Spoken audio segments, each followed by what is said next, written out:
இப்போ ஐயா வந்து இந்த சமூகத்துல கௌரவமா வாழ்ந்த அவங்க குடும்பம் இல்லையா? சுர்ஜித்தோட குடும்பம் பாத்தீங்கன்னா, அவங்க அம்மாவும் போலீஸ் அதிகாரி, அவங்க அப்பாவும் போலீஸ் ஆமா, அதிகாரி ஆமா. இல்லையா?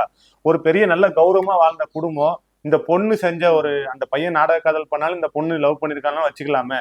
இந்த பொண்ணு செஞ்ச ஒரு தப்பால இன்னைக்கு ஒட்டுமொத்த குடும்பமும் சிறைச்சாலைக்கு போய் இந்த குடும்பமே நடுத்தருக்கு வந்துருச்சே. இந்த பெண்கள் எப்ப உணர்வாங்க? இந்த மாரி மாற்று சமூக ஆண்கள காதலிக்கிறதுனால தன் குடும்பமே நடுத்தருக்கு வந்துருது. காதலிச்சவன் கொலை செய்யப்படுறான். இந்த மாதிரியான ஒரு சூழ்நிலைக்குள்ள போய் அவங்களுக்கு என்ன அந்த காதல் ஏன் அந்த அளவுக்கு அவங்களுக்கு முக்கியத்துவமா இருக்கு? இல்ல கண்ணு. இது அதாவது என்னன்னு கேட்டீங்கன்னா, திட்டம் போட்டு இந்த பொண்ண இந்த பயலுக பேசி மயக்கிறது.